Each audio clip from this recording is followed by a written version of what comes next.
Good morning everyone! Welcome back to my channel! So for today's video, ayan, magluluto tayo ng pinaupong manok. So itong ating mga sangkap guys, ayan, meron tayong lemon, meron tayong yan, paminta, mga ating seasoning, syempre ang ating rosemary leaves, ayan, meron din tayong yan, red pepper at saka ang ating lemongrass. And then, kukunin pa natin ang ating asin. Ayan guys, marinate muna natin siya sa asin at saka sa mga ating seasoning. So yan, gaganyan-ganyan muna natin to. At ang ating lemon, marinate muna natin siya ng 1 hour bago natin siya iluto sa asin, sa pinaupong manok. May asin guys, ayan o. Press na press pa siya guys. Galing palengke ng Pag-asa. So ayan. Marinate lang natin siya ng mga ito na lang pala para sa share. Yan, Cajun. Yung ating lalagyan pa guys natin siya ng eto. Ng ating ayan. So, ilalagay natin siya mamaya sa loob. So, pagkatapos natin i-marinate. Pati itong lemon, ay ilalagay natin siya sa loob. Tsaka ang ating lemongrass or tanglad. So, ayan.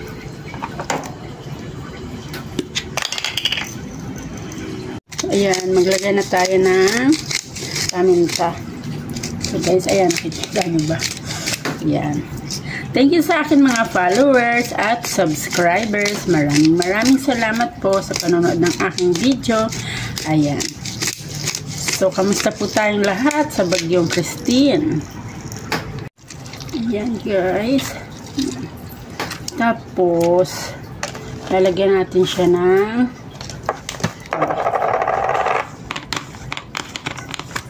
itong ating pepper.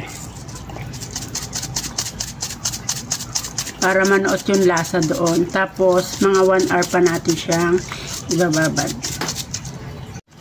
Yan, maglagay din tayo ng eto, rosemary. Pandagdag aroma din sa ating lulutuin pinaupong manok, guys. Maglalagay pa rin tayo dito ng mga eto, bawang. Lalagay natin ang ating bawang. So, buo lang tong bawang na ilalagay natin, guys. Tatanggalan lang natin ng ganito. So, ayan, maya-maya pagpa-marinate na natin. So, eto guys, maglalagay din tayo ng ating garlic powder. Pandagdag. Lasa rin po sa ating mamarinate na chicken. So, ayan. Tapos, ilalagay na rin po natin itong ating mga garlic. Tinanggalan ko lang siya ng puwet, guys. Tinanggalan ko lang siya ng parang dito natin siya ilalagay. Tapos to. Tapos ito, isang buo din siya na sibuyas puti. Tapos ang ating lemongrass. Yan. Lalagay din natin siya.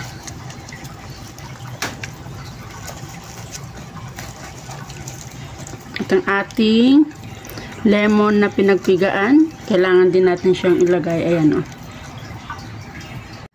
So, ayan na at imamarinate muna natin. Kukuha muna ako ng dahon ng saging bago natin siya iluto. So, ayan guys, stay tuned. At nababad na nga natin ang ating manok. So, maglalagay na tayo ngayon ng asin. Asin guys.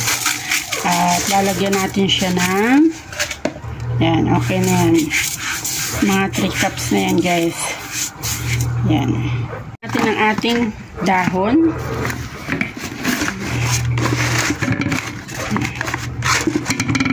Din tayo ng dahon ng turmeric guys para mas malasa ang ating pinaupong manok. So ayan guys, ito ay press po galing sa aking garden. So ayan, ready na natin ipaupo ang ating manok. Papaupuin lang natin guys.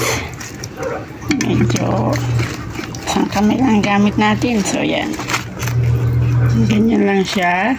At sa air fryer po siya natin lulutuin sa mahinang apoy. At at maganda na ang pagkakaupo ng ating chicken. Ready na talaga siya sa ating apoy. So, sa mahinang apoy lang guys, ang pagluto ng pinaupong manok. Guys, check natin ang ating pinaupong manok. Ayan, ready to eat na guys. Lutong-luto na siya. Ayan. Wow, medyo maanghang siya kasi naglagay tayo ng mga spices like chili flakes. Ayan. Ayan, so ayan guys. Yummy ng ating pinaupong manok. So, ready to eat na guys. Guys, ang ating pinaupong manok. Maraming salamat po sa panonood sa aking mga video. Magandang buhay!